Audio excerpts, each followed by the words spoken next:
Hello, welcome back to sunny Norfolk. Thanks for joining me again here at Heathcroft Garden. Much appreciated. Taking the time to watch the videos makes them worth making. So today it's the end of July, or getting towards the end of July, 20 something of July, not sure exactly when. I thought we'd have a quick look around the garden, see what's growing well, see what isn't. Last week and yesterday as well, we finally had some much needed rain. It's been very, very dry here. Driest spring I can remember, or spring, early summer I can remember for years. There was no rainfall for weeks and weeks.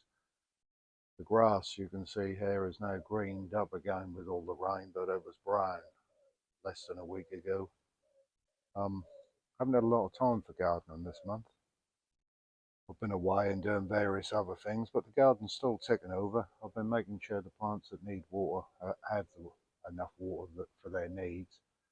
Obviously, I'm on a water meter here, so water isn't unlimited, so to speak. There is a cost involved and a cost to the environment as well. So I try and minimise the amount of water I do, but watering I do. But things like tree ferns and other leafy plants do need water to get them going. Anyway, that's enough rambling on about the weather. Let's take a look around the garden. The arid bed is settling in really nicely now. I'm really pleased with it. Still slightly apprehensive about what the winter will bring. I'll just get down and show you a shot along it. It's filling up nicely. Yucca rostrata was flowering. I did a video on that earlier. When I returned from a week away, we'd had a bit of rain then, and basically all the flower, all the petals of the flowers were laying on the floor. So I've cleaned that up and cut the stalk off because I now want the energy to go back into the plant rather than flowers expend a lot of energy for plants, and I was a bit concerned whether to even let it flower to start with, but I did, and I'm glad I did because I really enjoyed it in flower. But now I want the energy going to getting the roots down into the bed because it hasn't been in very long, to be fair. Going along, the agaves, I was slightly worried about them, or Montana. When it went in, it went a nice or a really unpleasant red colour, depending on what you want to call it. I think it was stressed. I think it was too dry, to be fair. I've been giving that a drop of water even when it was dry, and it's now appears to have greened up and is settling in. What else can I show you along here? This opuntia. It's not the best way for the sun. Let me turn around. The opuntia you see in front of you, name escapes me at the minute. I'll put it up on the screen. I thought that as the big pad in the middle earlier this year. It's purported to be hardy, so but I thought, well, I'll give it a chance to get its roots down. Popped it in the pot, and as you can see, it's gone mad. Literally, it's grown. Really not the best angle. Let's see if I can move it around for you. It's literally grown.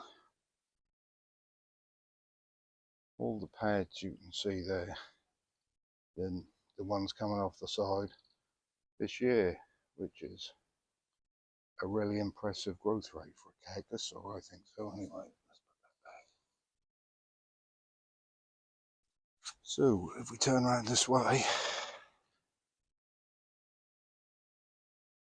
there we have castor oil plant. Ricinus.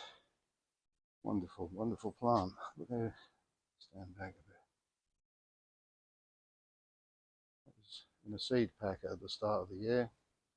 I started them off in a propagator, grew them on, and it's what, 3-4 foot meter tall already.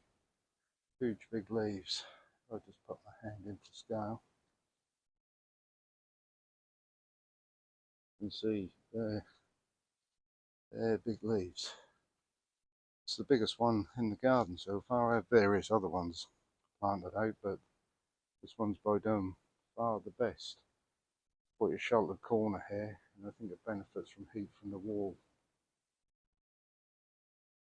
Looking further along, colocasia's all doing well. I'll do a separate update on them a bit later. Hanging basket full of begonias. I'm not really a big fan of hanging baskets, but I am a big fan of begonias, and they look lovely. And here we got to show you bromeliad sitting there doing its thing, or two bromeliads. Various cannas. Cannas are now starting to flower. Agapanthus is in flower.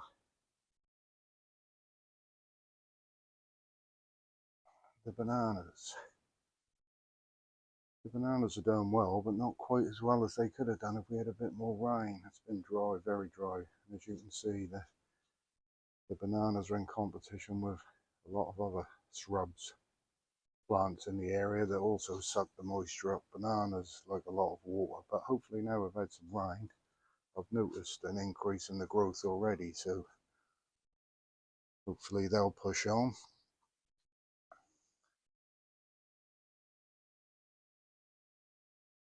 Budiagrius is in some lovely green growth out in the middle, which are English leaves or British leaves. These leaves are browning up somewhat. I'm not too concerned. They're leaves that was imported with or grown in a polytunnel with. You usually get this with palms. The leaves can't really adjust properly to coming outside. You can harden them off, do what you like, but they still tend to brown up. I'm more confident that these leaves in the middle are green, and if I can keep them green over winter, then hopefully that's the way.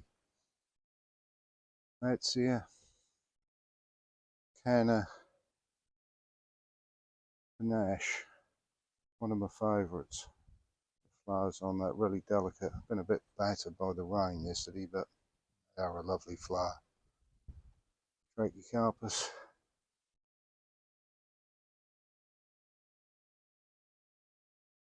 Tetrapanix, Papafire rex.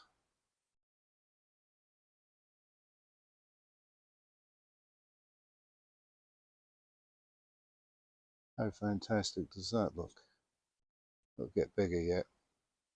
It's now got 2/3 growing points in here. It'll become almost a small tree. I can walk under it now, which was what I wanted. The stalk has gone up high enough so that'll clear, because at some point we won't have a path along here. I think when I came here 3 years ago, if we look here, you can see poking through the turf, the odd slab. I think there's already actually a path under here somewhere running along this side, but for now it's going to stay as grass. I'll investigate that at a later date. But yes, there is going to be a path along there again. What else have we got to look at? Scheffelia, rhododendrofolios. Had a nice flush of leaves. That lovely leaves. I think hopefully it's now got its roots down. It's been slow, very slow. I had it in a pot up in the old garden for years and years, really, which they never grow. Plants long term in pots don't grow well unless you can keep potting them into bigger and bigger pots. Replenishing the compost, they're always better in the ground. So been in the ground a couple of years now, and it's got a nice woody stem, and it's had a nice flush of leaves, so you can't ask for much more than that. Trachycarpus princeps just unfolding. The new frond.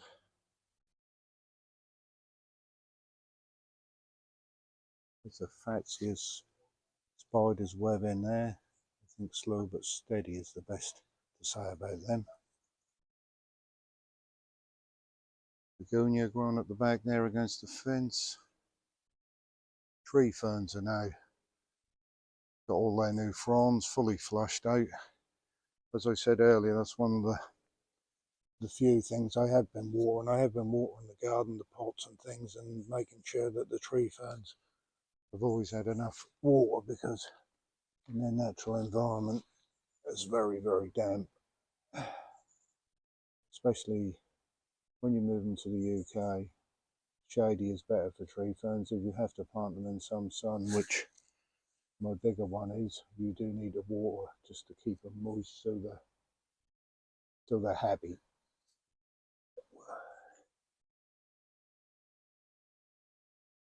The gunner I planted in there, I had great visions of big leaves popping out higher up. It's not really working at the minute. Hasn't really got enough space. I was hoping to shoehorn it in and have a few big leaves protruding, but that's work in progress. We'll get back to that one.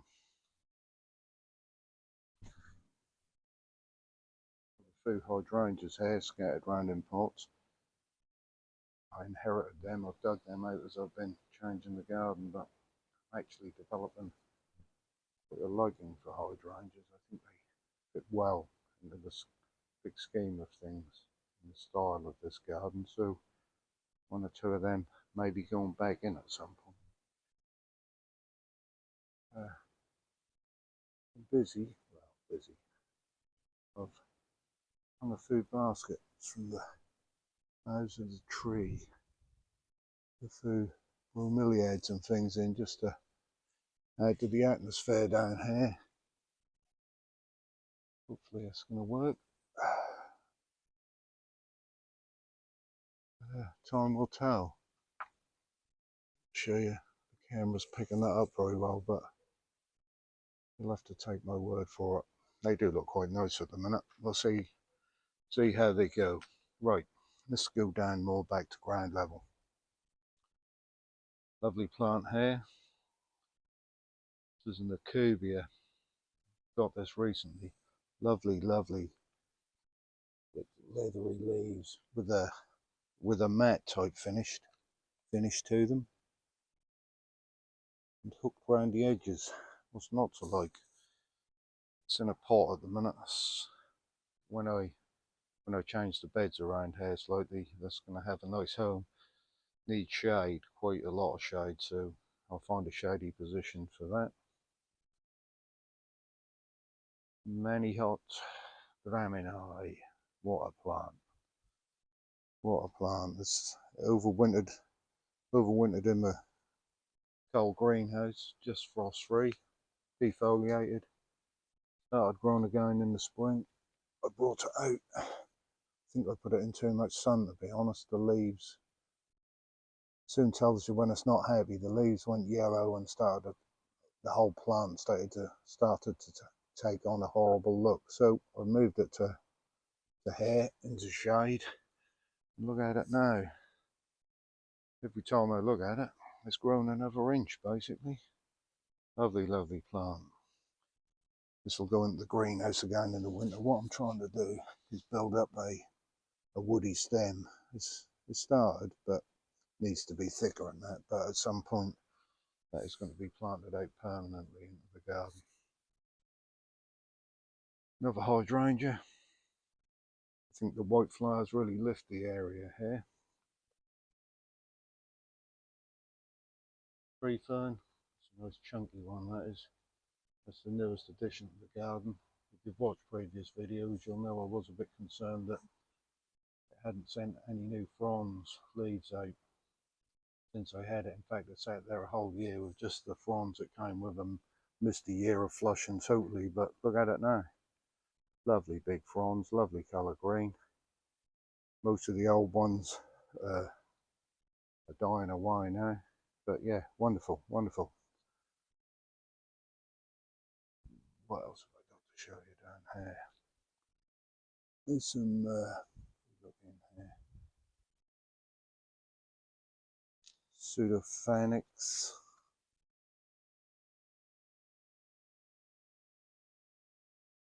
Pseudophanex chainsaw, that one is. Pseudophanex ferox. We go up there, higher up, that's Pseudophanex grassifolius. They're all doing well. They seem to be settling in and doing okay.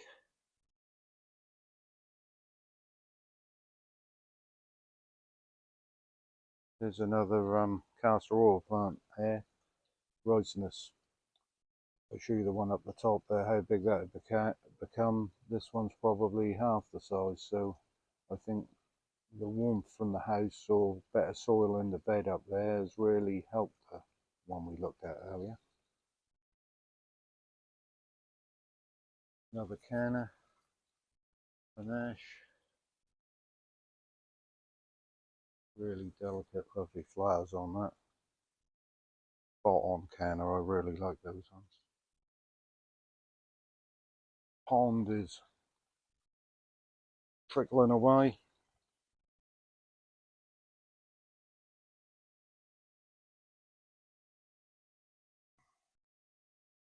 Colocasia growing in there.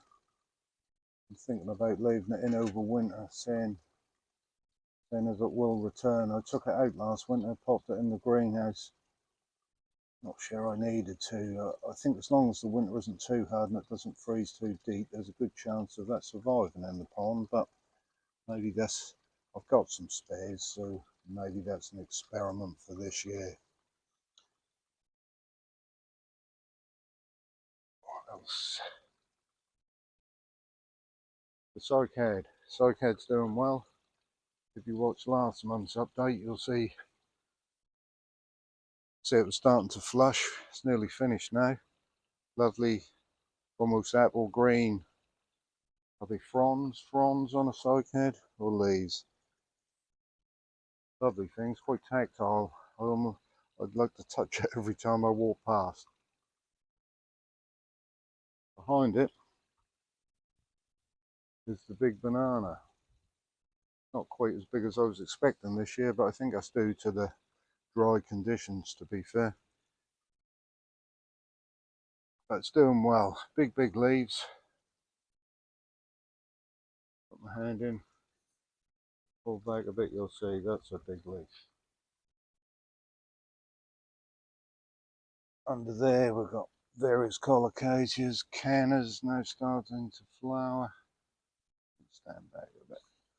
Down here, I used to have a path.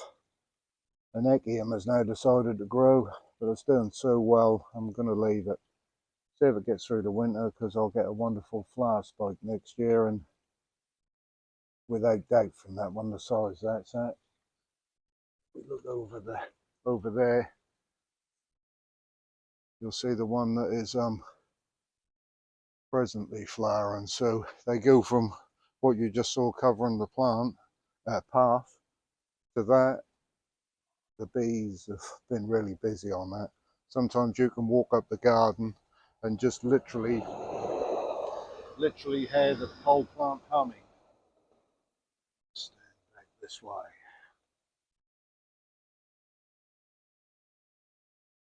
Chamaerops humilis, European fan plant. Right, let me look. Right, so if you see how long the leaf stalks were when I moved it, to how tight new ones have come through. I expect they'll push slightly longer than they're pushing at the minute. Where it was planted before I moved it, it was in deep shade. The garden had become taller and taller, and what was once sunny spots were no longer sunny spots. In fact, they were quite shady spots. So what palms tend to do to adapt, they stretch, they get longer leaf stalks to try and get their leaves out into the sunlight. It adds to the lush tropical look that I had in the last garden. Trachycarpus do the same. They put out bigger and longer leaves in shade. I believe what this one is now doing is reverting to how it would grow in its native environment, and it's a lot tighter crown of leaves than it was previously growing, which I find interesting. What else have I got to show you in here? This is Trachycarpus Fortunii cross princeps. I don't know whether the camera picks it up very well. But the leaves under here, although not quite as silvery grey as princeps, if it continues to keep this look when it's bigger, I'll be quite impressed, to be fair, because it's fast growing, a lot faster growing than princeps, and it seems to display a lot of the same qualities, so that's one to keep an eye on for the future. We'll walk this way.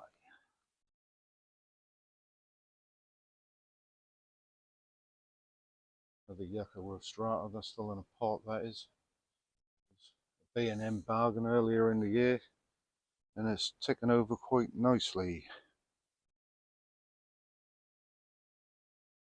Aurelia alata. Not very big leaves this year. I've just potted it on, to be fair. It's still in a pot. It's there again, waiting for me to dig some more beds in the garden. But I want to keep it ticking along. The leaves should be a lot bigger than that, but I think I had it stood in a slightly too shady position as well. So that's now in a bit more sun. Had a repot, so hopefully that'll pick up. Trachycarpus. That's the new tree fern from the other side. Wonderful, wonderful ferns. What I was saying about hydrangeas, hydrangea underneath. I am growing a liking for them. They were something I tended to disregard in the past, but they do quite add to the tropical look, I think. Bergmansia, or the terror, as some people call them, in full flower. You can't believe it, really. The flowers are nearly as big as the plant, but yeah, grow that one on for a few years and it should be quite stunning. Let's have a quick, what else can I show you? Let's walk over here, just have a look for the other side of the arid bed. Rahera Marta, lovely blue coloured palm. Up loads of fronds this year, it seems to like it here. Another big one, waiting to unfurl.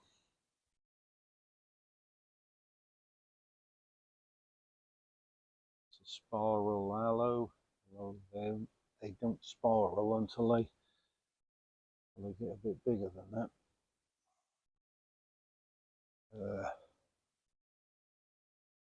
That's my fossil skull that I found on the beach. I mean, that's what I told my grandson anyway. Yeah, there you are. That's a fossilised skull from the past. We'll walk over here, I think. Colocasia. Pineapple lilies. Really good value for money plants. Very reasonable to buy. And quite bizarre and tropical looking. Highly recommend them for the exotic garden. Cannas. Bergmansia in the corner has just finished flowering. More cannas. Lucis seconensis. Got a bit of a love-hate relationship with this plant, to be fair. It's a plant I'd like to grow. I've tried them 2-3 times outside in the past. They've never done well for me. I find they come back really late in the season compared to Musa Bear's-dew, and don't grow with the speed or the vigour of Musa Bear's-dew. Maybe it's where I was growing it previously. I've been hanging on with this one, waiting to plant it out to give it a proper chance. Don't get me wrong, it's a stunning looking plant. Look at that leaf, just look at the colouring on it. A real eye catcher in the garden. And I bought this locally. This was an offset, a pup from a from a big plant that has been grown outside for many years. So I'm hoping, rather than the micro propagated ones that you buy in a lot of the big stores and nurseries, etc., that are all from the same parentage, basically, this one might stand more of a chance being from a known hardy plant. But yeah, even in the greenhouse this year, I thought I'd lost it. It just sat there. The stem was firm, but didn't do anything. Then all of a sudden it put a roller out. But yeah, they're not as good as Musa Basdew. If you want a hardy, reliable banana for the garden, Musa Basdew is the one to go for. Sycamensis, I'm going to persevere with, but it's slow for me. What else have we got along here? Walk around here.